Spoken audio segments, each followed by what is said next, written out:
Entonces a abrir la Biblia. Les invito a abrir su Biblia en el libro de los Hechos. Continuamos con el libro de los Hechos.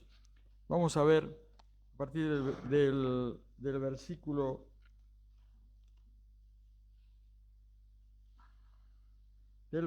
6 en adelante. La semana pasada estuvimos viendo a, a partir del versículo 1 al 5. Vamos a ver Hechos del 6 al 11. Nos encontramos en un momento muy especial de la vida de la iglesia. Es el comienzo de la vida de la iglesia, los primeros pasos de la vida de la iglesia.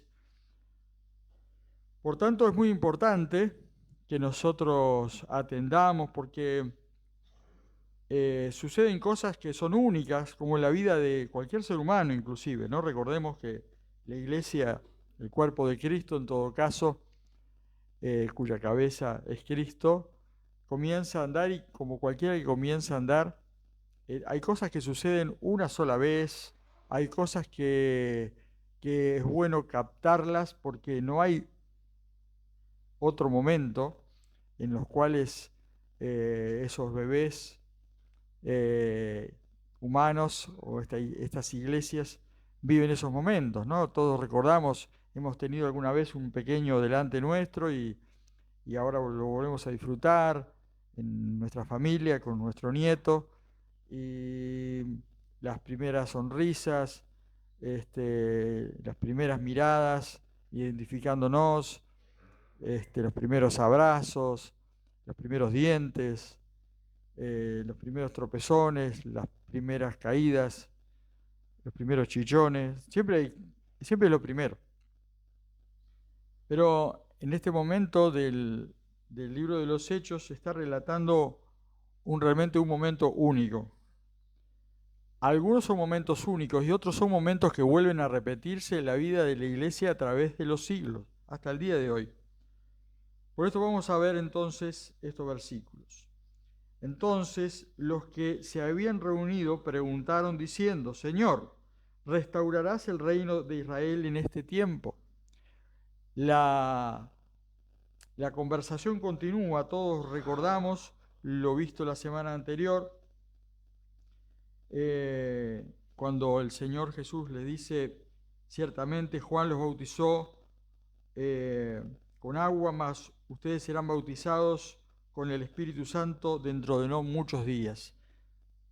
Pero la conversación continúa y al igual que el resto de los judíos especialmente que escuchó a Jesús, escuchaban pero no terminaban de entender, incluso los discípulos. ¿Sí? Tanto es así que le hacen esta pregunta. Los que se habían reunido, que básicamente eran la incipiente iglesia, los discípulos, no tan solo los discípulos, sino los creyentes que le acompañaban, tenemos que entender que los creyentes que le acompañaban eran más que los 12 discípulos. Había personas, hombres y mujeres que algunos se habían identificado tímidamente al comienzo, en la noche, y otros se habían identificado más tarde con Jesús en su muerte o en su resurrección. Algunos habían comenzado a creer. Eh, Muchas mujeres también estaban allí. Hay relatos a través de los evangelios que muestran a diferentes hombres y mujeres que van creyendo, y niños, pero no se refiere ahora a los niños, habla de gente, aparentemente gente grande, pero detrás de ellos está la familia, ¿verdad? Por lo pronto había personas que servían al ministerio de Jesús, ¿sí? Recordemos que tenían que comer, había una logística, hace un rato se hablaba de logística, siempre hay una logística, ¿no? Que mover, había que alimentar a las personas, había que buscar descanso para ellos.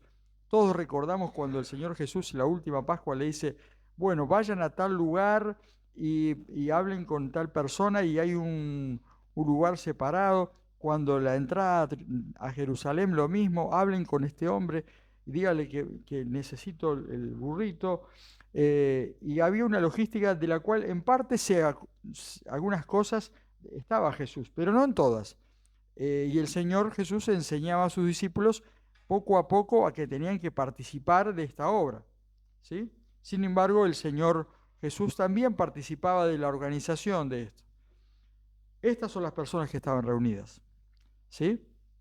Eran personas que le habían visto en su ministerio, que le habían visto muerto en la cruz, crucificado, y que también lo habían visto y lo estaban viendo resucitado. Estos eran testigos. ¿Qué es un testigo? Un testigo es alguien, no que oyó, no, yo oí que dijo que... No, no, eso no es un testigo. Un testigo es el que puede decir, yo sé porque lo vi, yo sé porque lo escuché de primera mano. Eh, el que está delante de los hechos, ese es un testigo. ¿Sí? El testigo no es alguien entonces que escuchó de lejos o escuchó a alguien que dijo lo que otro había... No, estos eran, pero estaban reunidos y se preguntaron al Señor, ¿restaurarás el reino de Israel en este tiempo? Es la pregunta que se les ocurre. O sea que recordamos que durante el ministerio de Jesús, vemos, el otro día estábamos viendo en Marcos cuando el Señor dice que comenzó a predicar el evangelio del reino, o sea, a anunciar que el reino de los cielos se había acercado y de qué se trataba, ¿sí? Y él mismo era la entrada, la puerta a ese reino, las buenas noticias del reino. Pasaron 3 años, pasaron 3 años con Jesús, caminando de arriba abajo a través de todo lo que era Palestina, Judea, Samaria, Galilea, la zona de Decápolis, para arriba y para abajo, una y otra vez. Y Jesús enseñándoles, al final luego de su muerte, luego de su resurrección, ya cuando el Señor se estaba despidiendo, le hacen una de esas preguntas que descolocan a cualquier maestro. ¿Cómo era aquello del principio? Entonces el maestro, el profesor, con una santa paciencia, como se dice, Juancito, ¿no entendiste? ¿Estabas atendiendo lo que te estaba explicando? Entonces esto es esa pregunta que descoloca al profesor. Dice, hace una hora que vengo explicando esto y me preguntás lo del principio, ¿no atendiste? ¿No escribiste? Bueno, y el Señor con santa paciencia nuevamente les contesta. Pero, ¿de qué se trataba esta pregunta? Era una pregunta que la tenían la mayoría de los judíos, ¿sí? Porque cada uno de ellos tenía esta ilusión de que Israel como nación sería restaurada, pero su concepción, o sea, la idea que había detrás era que sería una restauración política, que Israel sería el centro o la potencia que gobernara el mundo. Esta era la idea. No tan solamente se quedaban con la idea de librarse de los romanos, sino nosotros somos el pueblo escogido de Dios y deberíamos estar acá arriba. Pero claro, se olvidaban de que en ese momento estaban siendo sojuzgados por los romanos. En cierta manera se olvidaban, porque de hecho lo decían, nosotros nunca fuimos esclavos de nadie.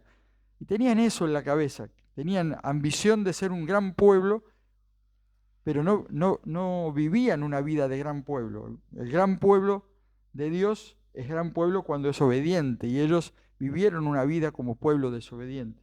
Y hasta el día de hoy.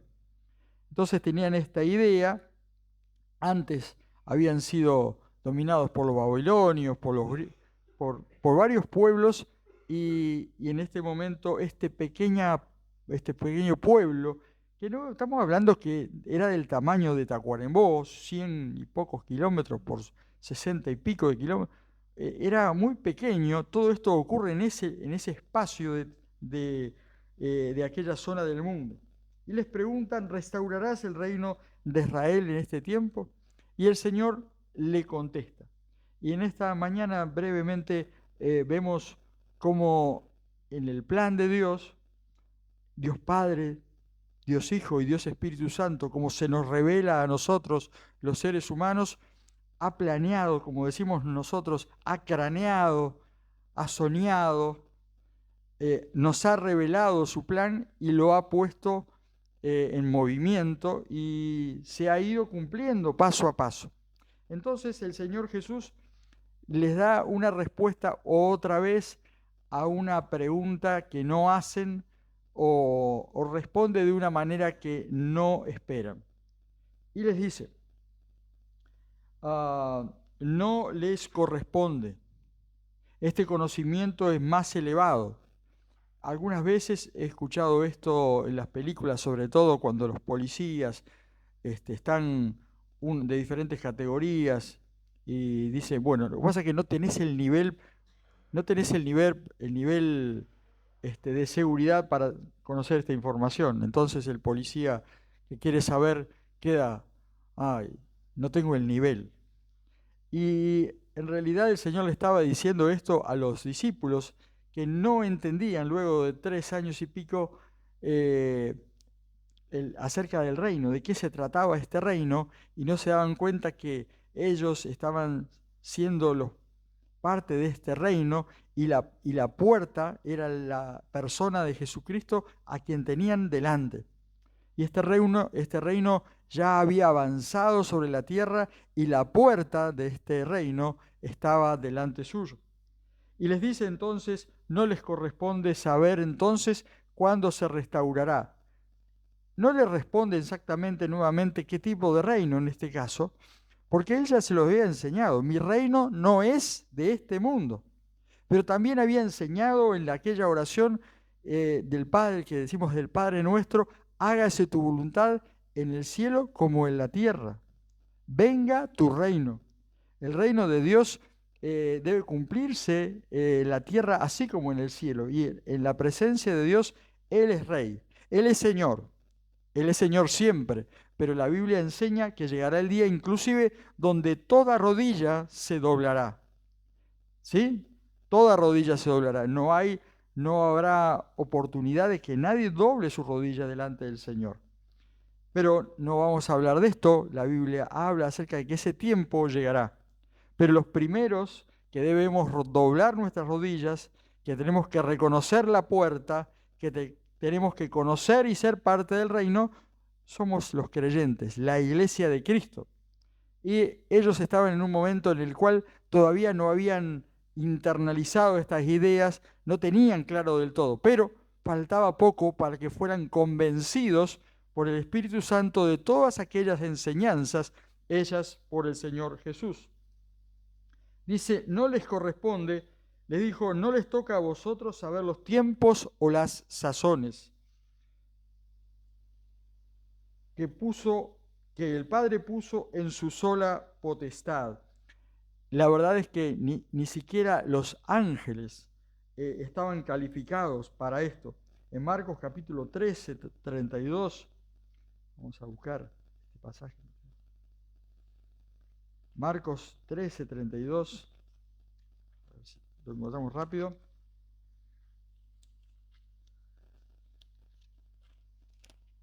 Hablando acerca de la venida del Hijo del Hombre,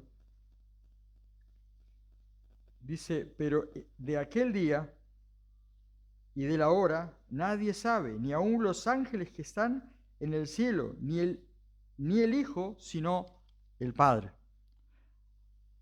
Como que hay diferentes niveles, ¿sí?, de información y diferentes trabajos para cada uno, esto según lo que Dios mismo ha establecido. Él es el soberano. Entonces Dios Padre se presenta con un ministerio, y de tal manera amó Dios al mundo que envió a su Hijo.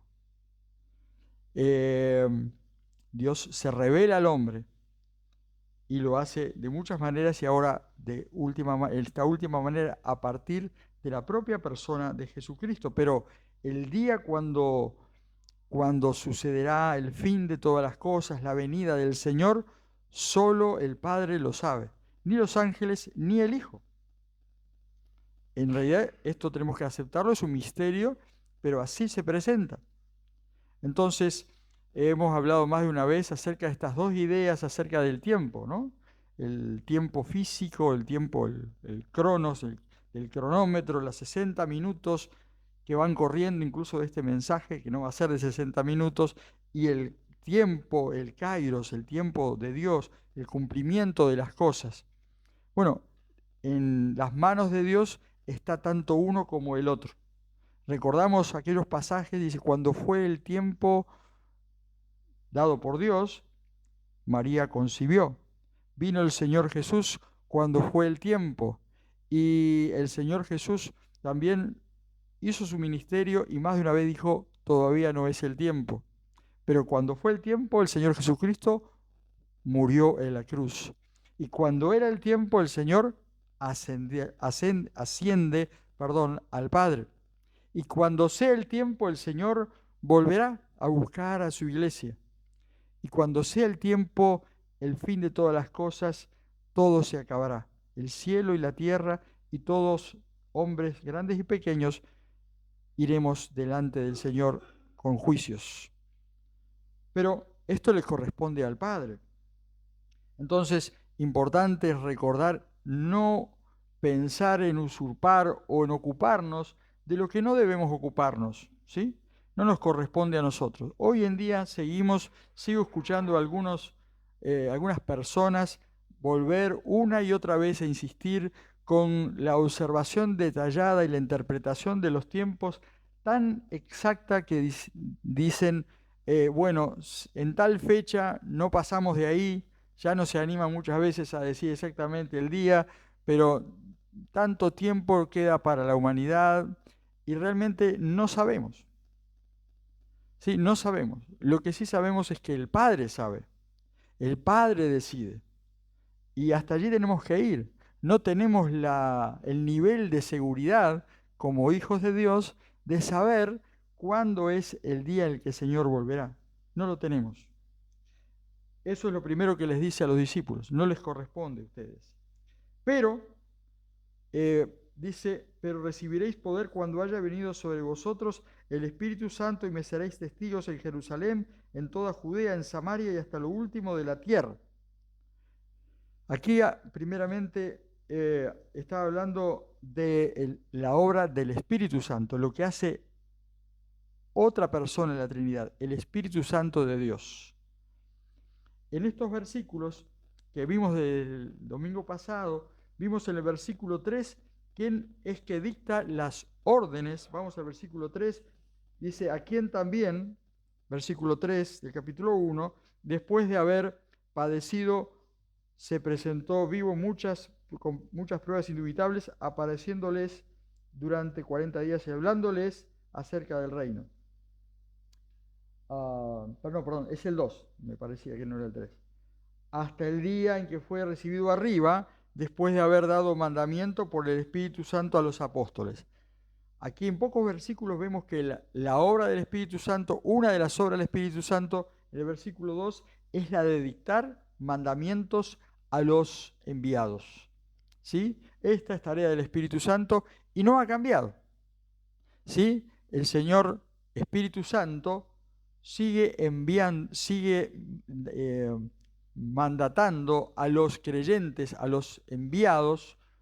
Ya no hay apóstoles, porque los apóstoles, como los apóstoles de la Biblia, tenían que ser testigos presenciales. Nosotros no vimos a Jesús, pero en el sentido de enviados, cada creyente es enviado a cumplir esta comisión de ir hasta lo último de la tierra. Y es el Espíritu Santo el que nos sigue mandando, ¿sí? Es el que nos recuerda aquellas palabras que el Señor Jesús ha enseñado y es el que nos vuelve a mandatar a ir. Cada vez que nosotros leemos, es el Espíritu Santo, es el que nos convence primeramente de nuestro estado de pecado, luego de la necesidad de arrepentimiento, y es el que luego que estamos en Cristo nos convence a compartir esto, de ser testigos hasta el fin del mundo.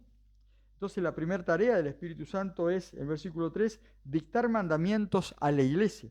En el versículo 4 dice, y estando juntos les mandó que no se fueran de Jerusalén, sino que esperasen la promesa del Padre. El Espíritu Santo también cumple con las promesas del Padre. ¿Sí? Entonces tenemos nuevamente que tanto el Espíritu Santo, la persona del Espíritu Santo, la persona del Señor Jesucristo, la persona del Padre, ninguna de las tres se contradicen, sino siempre tienen un mismo sentido, porque no son diferentes, sino es Dios en tres personas. El Espíritu Santo cumple con la promesa del Padre, una, otra y otra vez. La Biblia enseña entonces que Él convencerá a los hombres de pecado, de justicia y de juicio. Es el que hace mucha obra en nosotros. Es el que da testimonio a nuestro espíritu que somos de él, Señor. En el versículo 5 veíamos que el Espíritu Santo nos bautiza, nos sumerge, ¿sí? Somos sumergidos en el Señor, estamos en el Señor. Esta es obra del Espíritu de Dios, ¿sí? Que actúa desde el comienzo y aún antes de la creación del hombre de muchas maneras. Y ahora en este tiempo lo hace incluyendo a cada persona que se arrepiente, lo incluye en el Señor. Somos bautizados en el Espíritu Santo. Dice que serán bautizados aquellos dentro de no muchos días. Otra vez, lo que hablamos al comienzo, hubo momentos muy especiales al comienzo de la iglesia que ya no se repitieron después, que es, recordemos, los creyentes estaban en la presencia del Señor Jesucristo y era necesario que Él se fuera para que no estuviera físicamente Él, pero la presencia del Espíritu Santo estuviera en todos los creyentes. En el Antiguo Testamento veíamos el Espíritu de Dios que habitaba por algún tiempo la vida de algunos creyentes. Uno de los en los que se veía más esto fue en la persona de David. Sin embargo, el hombre pecaba y se alejaban o momentáneamente estaba para cumplir un ministerio. Pero en la vida del creyente, el Espíritu Santo es el sello de la presencia de Dios. Esto ocurriría de una manera espectacular en Pentecostés. Pero ahora cada persona que se entrega a Cristo es sellada por el Espíritu Santo, inmediatamente es incluida en el cuerpo de Cristo.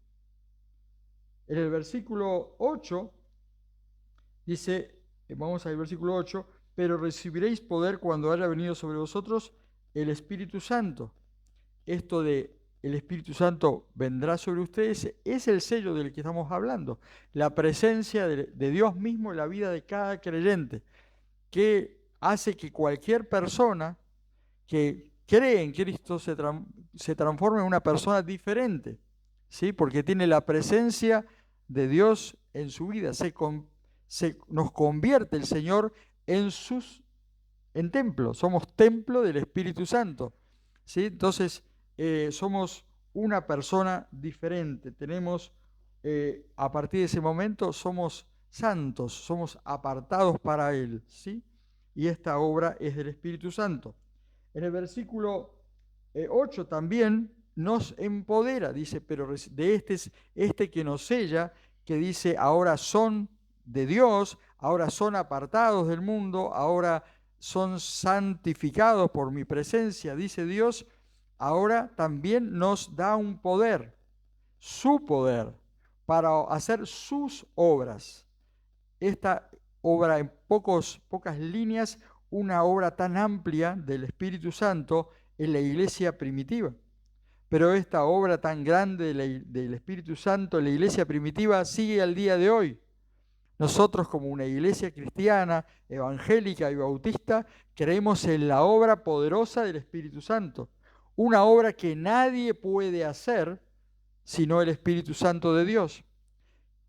En el libro de los Hechos encontramos a algunas personas que quisieron ocupar su lugar, usurpar su poder, incluso la descabellada idea de comprar de alguna manera esa capacidad de obrar de manera milagrosa, que en realidad es la manera natural de obrar de Dios. Y hay duro castigo y disciplina para esto. Es imposible querer ocupar el lugar del Padre, ni ocupar el lugar del Hijo, ni ocupar el lugar del Espíritu Santo. Son lugares especiales, es el lugar de Dios, son ministerios especiales de Dios que solamente son posibles realizarlos a través de ellos. Pero el Señor sí nos empoderó, nos capacitó con dones espirituales para continuar haciendo una tarea para la cual sí somos enviados. En el versículo, vamos al versículo 8, versículo 8 dice, pero recibiréis poder cuando haya venido sobre vosotros el Espíritu Santo y me seréis testigos. O sea, inmediatamente a esta presencia de Dios en nuestra vida, de esta santificación de Dios a nuestras vidas, de esta llenura del Espíritu Santo en nuestras vidas, de este apartarnos del mundo para Él, eh, de este empoderamiento que nos da a cada uno de los cristianos, pero dentro del contexto de la iglesia, inmediatamente está el propósito. Y me seréis testigos, si no es una opción, sino es una obligación, ¿no? Me seréis testigos. Algunos podemos pensar, bueno, pero esto era para solamente aquellos 12. En realidad no lo es. Es para todos aquellos que hemos tenido la experiencia de conocer personalmente al Señor. Y nosotros no creemos en una religión. Cuando nos reunimos aquí somos personas, pecadores, somos hombres y mujeres desobedientes delante de Dios, que hemos escuchado la voz del Espíritu Santo, nos hemos arrepentido de nuestro pecado, hemos sido convencidos de ello. El Señor por gracia, nos ha incluido en su iglesia, en su familia, y ahora, de hecho, somos testigos porque tenemos una relación personal con el Señor Jesucristo.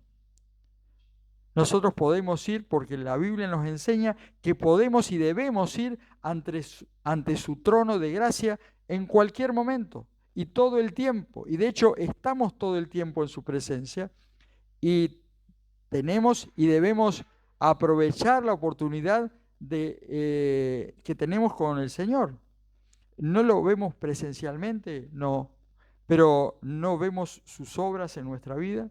¿No vemos la obra de Dios en nuestra vida? ¿No sentimos su perdón, su consuelo, sus enseñanzas, su cuidado? ¿No oramos, no escuchamos su voz? Sí, cada uno de nosotros es testigo del Señor Jesucristo. Por eso somos llamados a actuar como testigos. Y me seréis testigos, dice, en Jerusalén. Bueno, y también este imperativo también es un propósito. El propósito de los creyentes es ser testigos. Siempre decimos que seguramente si no hubiese eh, ese plan del Señor de que los creyentes, a la vez de haberse pasado de muerte a vida, aquellos que antes estábamos muertos y ahora estamos en Cristo, ser testigo de la obra milagrosa de Dios, nos convirtamos en testigos. Si eso no fuera necesario, tal vez el Señor, de la misma manera que nos apartó del mundo, espiritualmente hablando, también nos llevaría inmediatamente con Él. ¿Para qué? Pero el Señor nos deja aquí. En Juan vemos esto, ¿no? Cuando ora por los discípulos les dice, no te pido que los apartes del mundo, sino que los guardes del mal. Es el plan que permanezcamos con el propósito de ser testigos. Es el Señor Jesucristo el mejor ejemplo, ¿no? Él vino, se hizo hombre, estuvo dispuesto a estar porque Él debía mostrar el mensaje, el evangelio del reino. Nosotros tenemos que seguir anunciando este mismo mensaje, el evangelio del reino. Sí, como podemos decir, bueno, vemos el sermón de la montaña y este es el mundo ideal de cómo funciona, pero la verdad que este mundo ideal y estas reglas éticas de convivencia entre los hombres no son practicables en el mundo que conocemos hoy en día. Son impracticables. Pero son buenas, sí, claro, buenísimas. Pero son solamente practicables en Cristo, cuando somos nuevas criaturas. Y al fin y al cabo, al predicar el Evangelio del Reino, tenemos que anunciar a Jesucristo la puerta de entrada al Evangelio del Reino. Tenemos que anunciar este sencillo mensaje. Anunciamos que hay un reino de los cielos que se ha acercado y es Jesucristo la puerta de entrada. Para entrar, ser parte del pueblo de Dios, es necesario reconocer que Jesucristo es el Señor. Si Jesucristo es el Señor, bueno, entonces inmediatamente yo me pongo delante de lo blanco y me doy cuenta que soy negro. Me doy cuenta delante de lo limpio que soy sucio. Entonces delante de lo alto me doy cuenta que soy enano. la verdad es que delante de Dios me doy cuenta que soy pecador. Y es por eso que soy convencido de que soy pecador y me debo arrepentir de mi pecado. Hay gracia dispuesta para todo aquel que se arrepiente. Y el Señor está esperando que muchos hombres y mujeres en nuestro país y en el mundo se arrepientan. Pero tiene un plan. Y el plan no es eh, diferente del que era hace 20 siglos ni muchos siglos antes. Es que Dios escogió hombres para bendecir a todas las familias de la tierra. Y lo ha hecho a través de Abraham, Isaac, Jacob, David, Moisés y gente sin nombre también. Pero lo ha hecho a través de los discípulos y de muchos cristianos que no conocemos sus nombres en la historia. Y lo quiere seguir haciendo a través de la iglesia hoy para que muchos crean que Jesucristo es el Señor. Y da una, da una proyección, una idea de cómo sería el trabajo de ser testigos. No les dice vayan de acuerdo a su saber y entender, busquen una estrategia buena. Interesante porque él plantea una estrategia concéntrica y el centro es él. El centro no es la iglesia, el centro es Jesucristo. Jesucristo es el centro de la estrategia de Dios. Primeramente dice a partir de Jerusalén. Vamos a trasladar esta idea o esta imagen a nuestro tiempo. Jerusalén para ellos, ¿qué era? Jerusalén, una ciudad en la cual muchos de ellos vivían, ¿sí? O estaban. Para nosotros, Jerusalén es básicamente el lugar donde estamos, porque esta es la idea. La idea de Jerusalén, Judea, Samaria, hasta lo último de la tierra, es una idea de círculos concéntricos cada vez más grandes, como una piedra que se tira en el estanque y las ondas van creciendo. ¿Dónde es nuestra Jerusalén? Bueno, hoy mi Jerusalén es Montevideo, ¿sí? Por lo general en la Biblia no vemos esto. Seguramente había barrios en Jerusalén y en no sé, en Atenas, en Colosas, en Éfeso, pero hablan de ciudades. Bueno, pensemos, nuestra Jerusalén es Montevideo, es la zona metropolitana. Dice, y en Judea. Pero comencemos por el lugar donde estamos.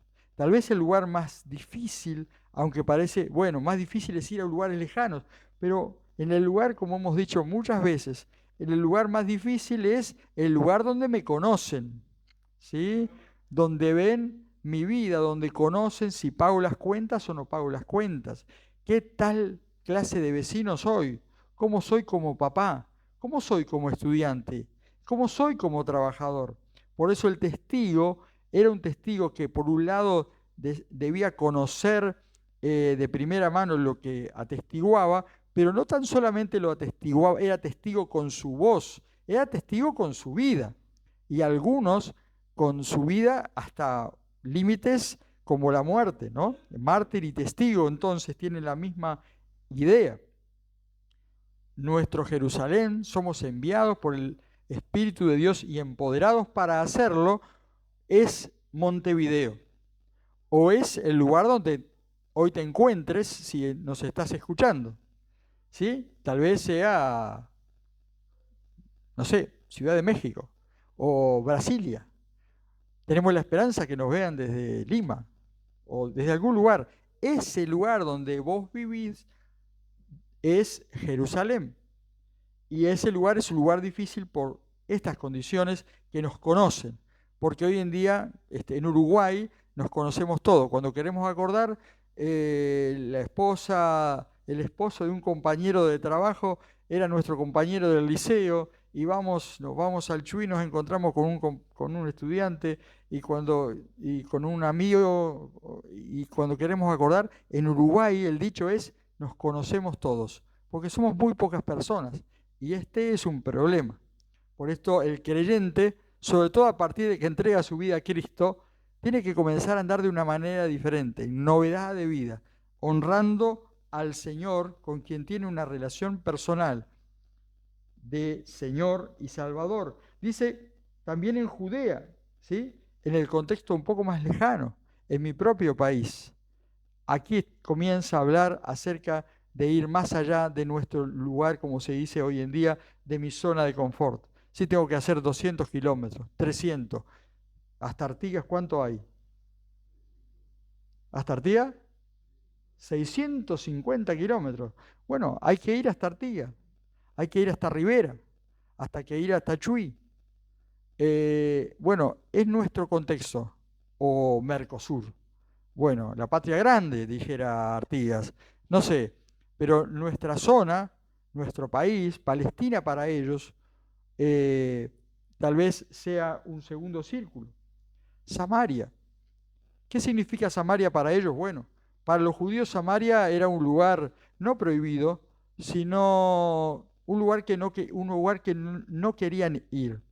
Un lugar que se asemejaba a esos leprosos que venían en medio de la ciudad, que vivían en los lugares lejanos, pero cuando entraban, por alguna razón tenían que ir avisando, inmundo, inmundo, impuro. A esos lugares nadie quería acercarse a esa gente porque eran impuros, indeseables. Samaria representaba esto. Y el camino a ser testigo hasta lo último de la tierra nos lleva, según el plan de Dios, Padre, es a ir a través de Samaria. O sea, no podemos esquivar a ninguna persona. ¿Cuáles son hoy nuestros inmundos, nuestros impuros? Seguramente todos los tenemos. Hay gente con la que no nos queremos cruzar. Hay gente, cierto tipo de personas, por su manera de vivir, por su manera de vestir, por su manera de pensar, por su manera de actuar, por lo que fuera, que no nos queremos ni acercar. Y en realidad no habla mal de ellos, habla mal de nosotros, porque en realidad el Señor Jesús se acercó a todos. Yo vine a buscar a los pecadores y se los aclaró. Yo me siento con publicanos, con prostitutas, con mujeres, con hombres, con el que venga, con gente sana, con gente enferma, con gente con poder, con gente sin poder, con gente con todos los sentidos, con gente que le falta la vista, con minusválidos. No tengo problema, porque eso era el Señor. Había venido con un propósito y nosotros tenemos muchos libros que dicen vida con propósito, pero el propósito nuestro es ser testigos. Esta es la verdad. Y llegaremos, entonces, el plan de Dios es que la iglesia tenga una mirada, una vista, una mirada larga, hasta el fin del mundo. Y esto no es nuevo, porque el Señor ya de Génesis hablaba acerca de que su plan es que sean benditas todas las naciones de la tierra. Tal vez nosotros no podemos ir a Bangladesh, yo qué sé, a Alaska, a un lugar en África, pero tenemos que tener esa mirada. Podemos, para empezar, orar por estas personas. Podemos ofrendar para que otros que pueden ir vayan a estos lugares. La iglesia de Cristo es solo una. No hay muchas iglesias de Cristo. Hay muchas denominaciones, grupos de iglesias. Perfecto. Pero hay una sola iglesia de Cristo que se manifiesta de manera local. La iglesia local, nosotros tenemos que tener esta mirada, sin descuidar que tenemos que permanentemente comenzar por donde estamos acá, que es lo más difícil, porque la verdad nos conocen los vecinos, y después a nuestro contexto, a nuestro país, y incluso a aquellas personas a las que no deseamos acercarnos, tenemos que llegar con el Evangelio, ser testigos. Básicamente somos llamados a mostrar a Cristo. Somos testigos de una relación que tenemos con Cristo. Somos testigos de lo que nos ha mostrado el Señor Jesucristo. ¿Qué me mostró a mí? No le voy a hablar de teología, de cosas muy profundas, pero decir de teología de algo muy sencillo. Dios me ama y soy pecador. Vos también sos pecador, estás lejos, desobediente. Se reirán de nosotros, es la verdad, muy posiblemente. No nos querrán escuchar. Le pasó al Señor Jesús, se reían de Él. ¿Cómo no se van a reír de nosotros? Pero la verdad es que muchas veces permanentemente tratamos de evitar eso. Entonces, solamente aquellos que están muy atentos o que quieren saber, nosotros somos activamente anunciamos el Evangelio, ¿no? Entonces, si hay alguien interesado, ahí hablamos. Pero el Señor Jesús hablaba a los que estaban interesados y al que no. Entonces, es importante continuar con esta idea del el plan del Señor. A partir del Señor Jesús, yo como testigo empoderado por el Espíritu Santo, con sus dones espirituales, debo ser testigo en Jerusalén, en Judea, en Samaria y hasta lo último de la tierra. Y estando con ellos puestos los ojos en el cielo, versículo 10, entre tanto que él se iba, habla el Señor Jesucristo, y se pusieron junto a ellos dos varones con vestiduras blancas, los cuales les dijeron, dos ángeles, ¿verdad? Varones galileos, ¿por qué estás mirando al cielo? Este mismo Jesús que ha sido tomado de vosotros, así vendrá como le habéis visto ir al cielo. En aquel tiempo y en este tiempo, muchas veces nos comportamos de la misma manera. Los discípulos tenían una tendencia a esto. Todos recordamos la transfiguración, ¿verdad? El hecho. El Señor Jesús se aparta con unos discípulos y aparece Jesús mostrando con su gloria a Moisés, Elías. Y la verdad es que dijeron, bueno, vamos a hacer unas chocitas, nos quedamos por acá, hacemos un fueguito y estamos bárbaros. Tenemos a Moisés, tenemos a Elías y tenemos al Señor Jesús, ya está. Ni se acordaron de los demás compañeros, ¿no? De los otros discípulos. Y el Señor los tuvo que bajar a tierra. No. Vamos que tenemos que bajar. La verdad es que son momentos en los cuales tenemos que estar, muchos momentos en presencia del Señor y ver su gloria, escuchar su mensaje. Pero la verdad es que tenemos que bajar. Los discípulos acá también estaban extáticos, mirando hacia arriba. ¿Qué están mirando? Hoy decimos, ¿no? ¿Qué están mirando? Ocupándose, está bien, en ver al Señor que se iba de su vista. Pero tenemos esta tendencia a permanecer en una especie de éxtasis de contemplación. Esto fue una tendencia a través de los siglos en diferentes momentos.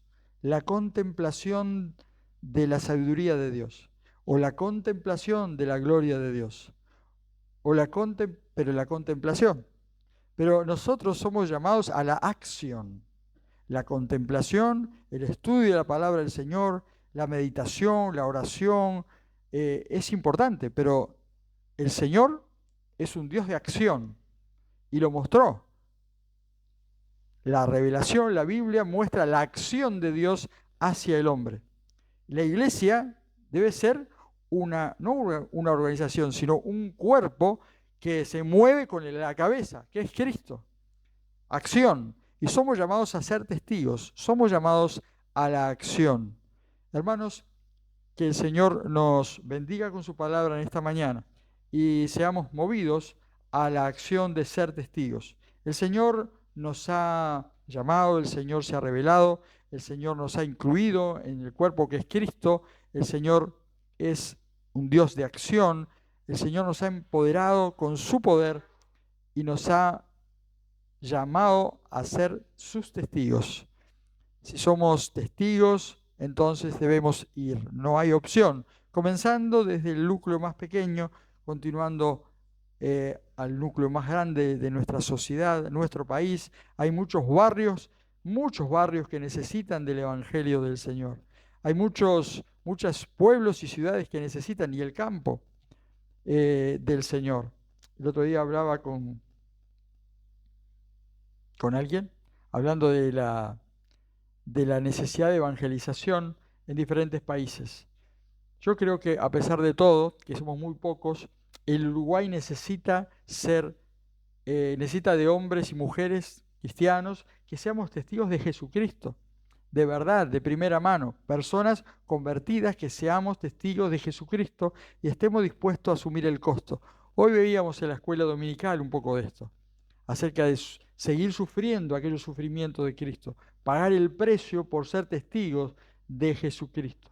Aquellos primeros enviados, los apóstoles, los que conocemos en el Nuevo Testamento, ellos pagaron el costo incluso con sus vidas de ser testigos, cuando entendieron, cuando el Espíritu Santo que hoy nos habla a nosotros les convenció, fueron testigos. Comenzaron en Jerusalén, Pedro hablando en la plaza de Jerusalén, al que se le cuadraba adelante, y predicaban, y luego en Samaria, en Judea, en el camino, dejando una multitud para ir al desierto y hasta lo último de la tierra, impulsados por sus propias convicciones o empujados por las circunstancias que Dios permite. El Evangelio está yendo a través de sus testigos a todo el mundo.